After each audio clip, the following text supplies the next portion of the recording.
एक बार फिर से स्वागत है अपने चैनल सक्सेस फर्स्ट के अंदर। विद्यार्थियों, अगर आप हमारे चैनल पे नए हैं तो चैनल को सब्सक्राइब कर दें ताकि यहाँ से जो भी वीडियो अपलोड किया जाए उसकी नोटिफिकेशन सबसे पहले आपके पास आए। विद्यार्थियों, हम प्रीवियस वीडियो के अंदर पढ़ चुके हैं प्रतिजन व प्रतिरक्षी, जिसके अंदर हमने प्रतिरक्षी की संरचना को पढ़ा और किस प्रकार से प्रतिजन का विनाश होता है उसको हमने समझा। तो इस वीडियो में हम पढ़ेंगे कि प्रतिरक्षियों के कितने प्रकार होते हैं और ये प्रतिरक्षियों के प्रकार हम कहाँ से निकालते हैं। तो सबसे पहले देखिए, प्रतिरक्षियों में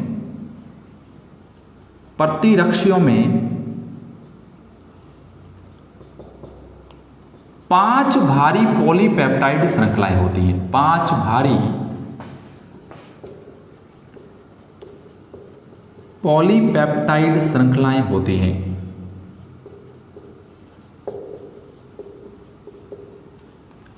कितनी भारी पॉलीपेप्टाइड श्रृंखलाएं होती है विद्यार्थियों? तो प्रतिरक्षियों में 5 प्रकार की भारी पॉलीपेप्टाइड श्रृंखलाएं होती हैं। प्रतिरक्षियों में पाई जाने वाली इन 5 भारी पॉलीपेप्टाइड श्रृंखलाओं को यूनानी भाषा के अंदर प्रदर्शित किया जाता है। यूनानी भाषा के अंदर प्रदर्शित किया जाता है। पहली भारी पॉलीपेप्टाइड श्रृंखला होगी डेल्टा, जिसको हम इस प्रकार से प्रदर्शित करते हैं। दूसरी भारी पॉलीपेप्टाइड श्रृंखला होगी गामा, जिसको हम इस प्रकार से प्रदर्शित करते हैं। तीसरी भारी पॉलीपेप्टाइड श्रृंखला होगी एप्सिलॉन,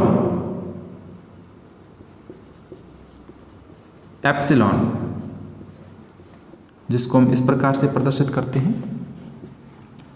चौथी भारी पॉलीपेप्टाइड श्रृंखला होगी म्यू और 5वीं भारी पॉलीपेप्टाइड श्रृंखला होगी अल्फा। इस प्रकार से अल्फा। तो यह प्रतिरक्षियों में 5 भारी पॉलीपेप्टाइड श्रृंखलाएं पाई जाती हैं। एक विद्यार्थियों डेल्टा, दूसरी गामा, तीसरी एप्सिलॉन, चौथी म्यू और 5वीं अल्फा। प्रतिरक्षियों में ये 5 भारी पॉलीपेप्टाइड श्रृंखलाएं पाई जाती हैं और इन्हीं 5 भारी पॉलीपेप्टाइड श्रृंखलाओं के आधार पर प्रतिरक्षियों के प्रकार दिए जाते हैं। अगर किसी प्रतिरक्षी के अंदर भारी पॉलीपेप्टाइड श्रृंखला के रूप में डेल्टा है तो प्रतिरक्षी का प्रकार हो जाएगा IgD, डेल्टा से D।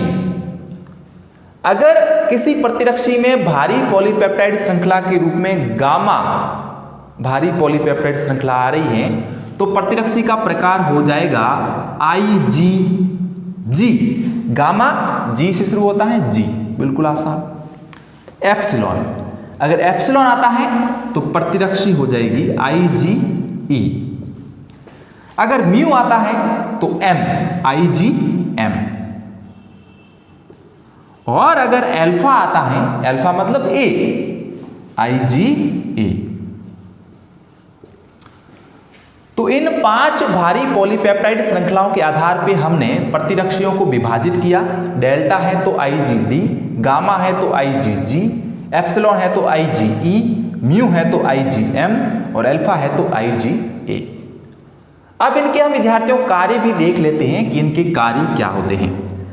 इनका कुछ विशेष कार्य नहीं है, सीधे हम 2 नंबर पे चलते हैं। गामा या IgG का क्या वर्क होता है? आवल या प्लेसेंटा, जो कि माता और गर्भस्थ शिशु के बीच की योजक कड़ी होती है, यानी कि माता और भ्रूण को आपस में जोड़ने वाली एक कड़ी होती है जिसे हम कहते हैं प्लेसेंटा या आवल। तो आवल या प्लेसेंटा को पार कर भ्रूण तक पहुंचने वाली एकमात्र प्रतिरक्षी कौन सी है? IgG है। इसके बाद हम बात करते हैं 2 नंबर पे IgE प्रतिरक्षी की। IgE प्रतिरक्षी एलर्जी क्रियाओं में भाग लेती हैं। तो इसको आप ये लिखोगे कि एलर्जी क्रियाओं के अंदर भाग लेती हैं।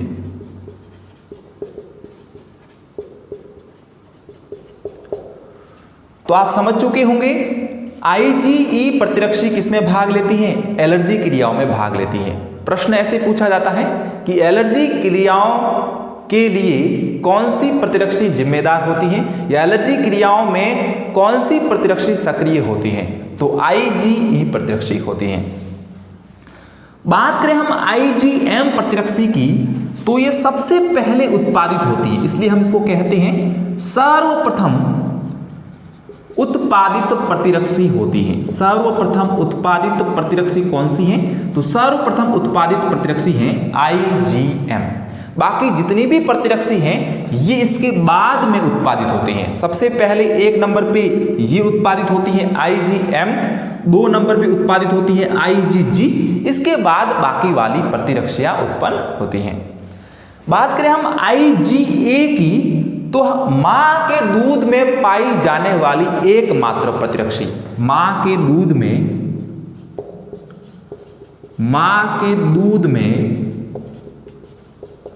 पाई जाने वाली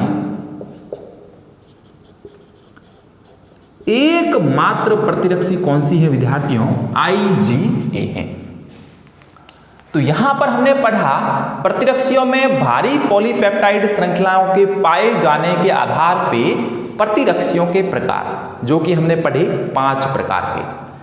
इसके अतिरिक्त अगर हम बात करें विद्यार्थियों प्रतिरक्षियों की संरचना की,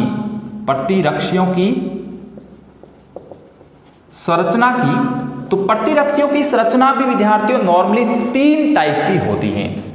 1 नंबर पे हम कहेंगे कि इसकी संरचना हो सकती है द्विलक संरचना इसकी हो सकती है, इसकी हो सकती है पंचलक संरचना, या प्रतिरक्षी की संरचना हो सकती है एकलक संरचना। अगर आपको ये वीडियो पसंद आ चुका है तो इसको लाइक कर दें, शेयर कर दें, चैनल को सब्सक्राइब कर दें। लगातार हमारे साथ जुड़े रहने के लिए आपका बहुत बहुत धन्यवाद। Thank you very much.